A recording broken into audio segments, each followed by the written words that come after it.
Assalamualaikum warahmatullahi wabarakatuh. Perkenalkan, nama saya Fani Andriani, kelas PI 3B. Di sini saya akan memberikan sharing tentang inspirasi pendidikan Islam. Pentingnya manusia mencari ilmu pengetahuan bukan hanya untuk membantu manusia memperoleh penghidupan yang layak, melainkan lebih dari itu, dengan ilmu manusia akan mampu mengenal Tuhannya, memperluas akhlaknya, dan senantiasa berupaya mencari keridhaan Allah. Membedakan makna pendidikan dan pengajaran. Pendidikan Islam merupakan serangkaian upaya yang dilakukan pendidik untuk membentuk watak budi pekerti, akhlak, kepribadian peserta didik, sehingga ia tahu membedakan mana yang baik dan mana yang buruk. Sementara pengajaran Islam adalah upaya untuk mengisi intelektual peserta didik dengan sejumlah ilmu pengetahuan. Dalam mendefinisikan pendidikan dan pengajaran, ia hanya membedakan makna pengajaran dan pendidikan pada pengertian kata.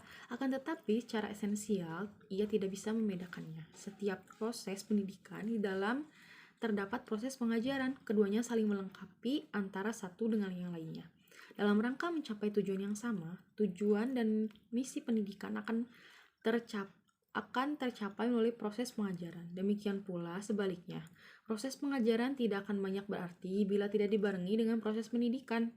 Dengan bertautan kedua proses ini, manusia akan memperoleh kemuliaan hidup baik di dunia maupun akhirat. Adapun tujuan pendidikan memiliki dua dimensi, yaitu bahagia dunia dan akhirat.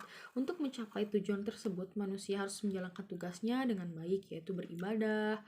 Oleh karena itu, segala proses pendidikan pada akhirnya bertujuan agar dapat menuju dan menjadikan anak didik sebagai abdi Allah. Demikian tujuan pendidikan Islam sama dengan tujuan penciptaan manusia itu sendiri, yakni untuk mengabdi dan beribadah kepada Allah. Komponen lain selain tujuan dalam pendidikan adalah bahan ajaran atau materi pelajaran.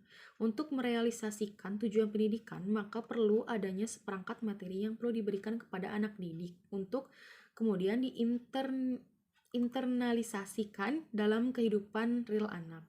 Materi-materi keimanan Islam harus benar-benar tertanam dalam diri anak didik sejak sedini mungkin, sehingga potensi keagamaan akan tumbuh dan berkembang secara baik dan dapat menghasilkan suatu pandangan, sikap hidup bertendensi pada nilai-nilai religi. Sebaliknya, bila potensi keagamaan ini dibiarkan begitu saja, tidak dipupuk, tidaklah mustahil akan timbul sikap ateis.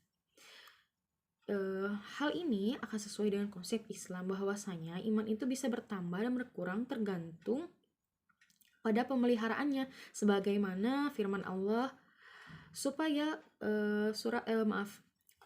Quran surat Al-Fat ayat 48. Supaya keimanan mereka bertambah di samping keimanan mereka yang telah ada, dan kepunyaan Allah tentara langit dan bumi, dan Allah yang mengetahui maha bijaksana. Demikian, ilmu dan iman saling berkesinambungan. Maka dari itu, penting sekali kita mempelajari pendidikan Islam karena akan merubah hidup kita ke depannya. Sekian penjelasan saya tentang sharing kali ini. Terima kasih. Assalamualaikum warahmatullahi wabarakatuh.